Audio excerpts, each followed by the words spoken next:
दिल्लीतल्या लाल किल्ल्याजवळ white I-20 कारमध्ये बॉम्बस्फोट झाला आणि संपूर्ण देश हादरला। 13 लोकांचे बळी गेले तर 40 पेक्षा जास्त जण गंभीर जखमी झाले।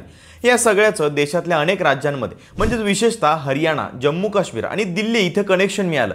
जैश ए मोहम्मद सारख्या गटांचा हातही असल्याच्या शक्यता सांगितल्या गेल्या। त्यामुळे तातडीने तपास सुरू झाला।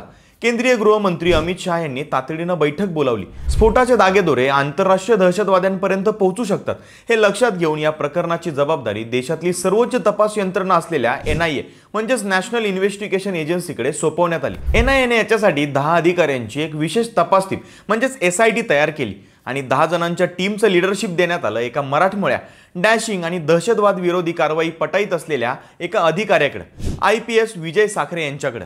पण कोण आहेत विजय साखरे, ज्यांच्यावर देश आणि गृह मंत्रालयाने एवढा मोठा विश्वास दाखवलाय आणि त्यांची आत्तापर्यंतची कारकीर्द कशी होती आणि त्यांच्याकडे एवढी मोठी जबाबदारी ही कशी आली, सगळं सांगतो आजच्या व्हिडिओमधून। तर विजय साखरे हे मूळचे नागपूरचे। त्यांचा जन्म आणि शालेय शिक्षण हे नागपुरातच झालं। त्यांच्या लिंक्डइन प्रोफाइलनुसार त्यांनी नागपूरमधल्या Visvesvaraya national institute of technology म्हणजेच VNIT येथून BTech नंतर IIT दिल्लीमधून MTech पूर्ण केले। MTech पूर्ण झाल्यानंतर त्यांनी 1996 मध्ये केंद्रीय लोकसेवा आयोगाची परीक्षा क्रॅक केली आणि ते IPS झाले। त्यांना केरळ कॅडर मिळालं आणि केरळच्या अनेक जिल्ह्यांमध्ये त्यांनी पोलीस अधीक्षक म्हणून कामही पाहिलं। त्यानंतर कोची शहर पोलीस आयुक्त असेल किंवा महानिरीक्षक असेल किंवा मग क्राईम ब्रांच आणि लॉ अँड ऑर्डरचे अतिरिक्त पोलीस महासंचालक असतील, अशा वरिष्ठ पदांवर त्यांनी केरळमध्ये असताना काम पाहिलं। 2020 मध्ये जेव्हा कोरोना आला तेव्हा देशातला पहिला कोरोना पॉझिटिव्ह रुग्ण हा केरळमध्ये सापडला होता। पण नंतर केरळ हेच सर्वात जास्त कोरोना रिकव्हरी रेट असलेलं राज्य बनलं आणि त्यामागे प्रमुख कोरोना योद्धा होते IPS विजय साखरे। तेव्हा ते कोचीचे पोलीस आयुक्त होते। तिथल्या कासारगोड जिल्ह्यामध्ये केरळमधील सर्वात जास्त कोरोनाचे रुग्ण होते। तेव्हा त्यांनी ब्रेक द चेन ही मोहीम राबवली होती, ज्याच्यामध्ये त्यांनी संपूर्ण पोलीस यंत्रणा रस्त्यावर उतरून क्वारंटाईन नियमाची काटेकोर अंमलबजावणी केली होती। गरजूंना अन्न, औषधं, मेडिकल सुविधा वेळेत पोहोचवण्याचं काम त्यांच्या टीमने केलं। कोची शहराच्या पोलिसिंगमध्येही त्यांनी सुधारणा केल्या आणि विजय साखरे यांनी कोरोनाला हरवलं। त्यांच्या या कामाचं कौतुक केरळमध्ये तर झालंच, पण त्यांच्या कामाची दखल संपूर्ण देशाने आणि मीडियानेही घेतली होती। तुम्हाला जर त्यावेळेच्या बातम्या आठवत असतील तर मास्क लावून काम करतानाचे त्यांचे फोटोज आणि व्हिडिओज बऱ्याच बातम्यांना दिसत होते। त्यांच्या याच अनुभवामुळे केंद्रीय गृह मंत्रालयाने त्यांची 2022 मध्ये NIA मध्ये इन्स्पेक्टर जनरल या पदावरती 5 वर्षांसाठी निवड केली। दहशतवाद विरोधी आणि राष्ट्रीय सुरक्षेशी संबंधित बऱ्याच प्रकरणावर त्यांनी काम केलं।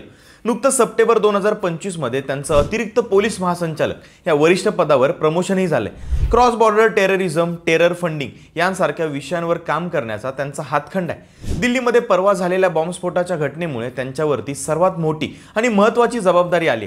ते सध्या या स्फोटाच्या तपासासाठी नेमलेल्या 10 सदस्यीय विशेष तपास टीमचं नेतृत्व करणार आहेत। या स्पेशल 10 मध्ये 2 IG, 2 DIG, 3 SP आणि उर्वरित DSP अधिकारी असतील। आता बॉम्बस्फोटाची बारकाईने तपासणी ते करणार आहेत। त्यांची टीम आता 1000 पेक्षा जास्त CCTV फुटेज तपासणं, डिजिटल डेटा ॲनालिसिस करणं, व्हायरल मेसेजेस व सोशल मीडिया ट्रॅकिंग, आरोपींचे कॉल रेकॉर्ड्स, बँक ट्रान्झॅक्शन असं सगळं तपास ते करणार आहेत। तसंच फरीदाबादमध्ये पकडले गेलेले 2900 किलो स्फोटक, अरे झालेल्या डॉक्टरांचा या बॉम्बस्फोटाशी असलेलं कनेक्शन हे सगळं शोधून काढणं याचं सुद्धा मोठं चॅलेंज विजय साखरे यांच्याकडे असणार आहे। या दिल्ली बॉम्बस्फोट प्रकरणाकडे आणि विजय साखरे आणि त्यांच्या संपूर्ण टीमकडे देशाचं लक्ष असणार आहे। लवकरच ते या दहशतवादी कृत्याचं मूळ शोधून काढतील आणि त्यांना मुळापासून संपवण्याचा प्रयत्न करतील।